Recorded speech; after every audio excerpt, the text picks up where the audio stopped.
नमस्कार, आप देख रहे हैं सिटी न्यूज़ और मैं हूं आपके साथ कंचन। गोड्डा सांसद निशिकांत दुबे पहुंचे देवघर। बांग्लादेशी घुसपैठियों पर बयान दिया। कहा, बांग्लादेशी घुसपैठिए पर मुद्दा उठाने और आदिवासियों को बचाने की मुहिम चलाने और सदन में सवाल खड़ा करने पर अगर विपक्ष हमें सांप्रदायिक कहता है तो मुझे स्वीकार है। झारखंड के संथाल परगना के सभी जिलों को मिलाकर केंद्र शासित प्रदेश बना देना चाहिए। इसके अलावा सांसद निशिकांत दुबे ने कहा कि बांग्लादेशी घुसपैठियों को भगाने, झारखंड को सुरक्षित रखने और आदिवासियों को भी रक्षा के लिए इनका अभियान लगातार जारी रहेगा और इसको लेकर ये कल पाकुड़ के उस क्षेत्र में भी जाएंगे जहां पर संप्रदाय का एक हिस्सा हुई है। उन्होंने कहा कि अगर झारखंड सरकार को झारखंड को सुरक्षित रखना है तो आदिवासियों को सुरक्षित करे, जिसमें सरकार सफल रही है। राहुल गांधी लगातार बांग्लादेशी घुसपैठियों का समर्थन कर रहे हैं, लेकिन 2009 से लगातार ये बांग्लादेशी घुसपैठियों का विरोध कर रहे हैं, लेकिन राज्य सरकार संरक्षण दे रही है। आखिरी सांस तक इनका अभियान जारी रहेगा। आदिवासी से 26% आदिवासी हो गया झारखंड बनने के बाद, वो मैंने कर दिया। हमारे लैंड पर कब्जा कर लिया, आदिवासी लैंड पर, वो मैंने कर दिया। पाकुड़ में आदिवासी लड़कों के साथ मारपीट किया, वो हमने कर दिया। महेशपुर में जो है ज़मीन लूटने की कोशिश हुई, हमने कर दिया। तारानगर इलामी में जो है हिंदू भाग रहे हैं, वो हमने कर दिया। गोपीचक में जो है गाय काट कर जो है मारपीट दंगा करवाया मालदा मुर्शिदाबाद के लोगों ने आकर, हमने किया। सवाल ये है कि हमारा आचार विचार, रहन सहन सब कुछ बदल रहा है।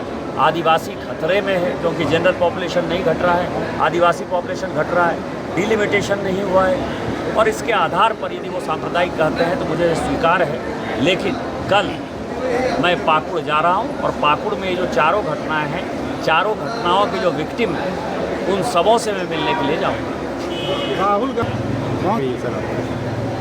राहुल गांधी यदि रहमान से मिलते हैं, जो बांग्लादेश के पत्रकार ने, एक बड़ा पाकिस्तान के पत्रकार ने एक बड़ा खुलासा किया, सलाउद्दीन चौधरी ने जो है खुलासा किया है कि के रहमान से वो जिस तरह से गाजा पट्टी के खिलाफ यहाँ जिनरेज आंदोलन करते हैं और उसके एक दिन पहले वो मिलते हैं, जिस तरह से विदेशों में जाकर वो भारत के बारे में उल्टी पुल्टी बातें करते हैं, जिस तरह से एक फेक नैरेटिव चलाते हैं कि संविधान, जो उनकी दादी ने संविधान को बदला, उनके परदादा ने संविधान को बदला, वो संविधान बदलने की बात करते हैं, शेड्यूल कास्ट को भड़काने की बात करते हैं, अग्निवीर के मुद्दे पर जो है वो बेरोजगारों को भड़काने की, युवाओं को और सेना को जो है पॉलिटिसाइज करने का सवाल करते हैं। और हिडनबर्ग रिपोर्ट और इस तरह की रिपोर्ट जो कि भारत के पूरे इकोनॉमी को तहस नहस करने वाली है, जिस तरह के फेक नैरेटिव चलाते हैं, इस कारण से राहुल गांधी जी निशाने पर हैं और इस संविधान की रक्षा करने के लिए चाहे जिस किसी को भी निशाने पर लेना पड़े, मैं लूँगा।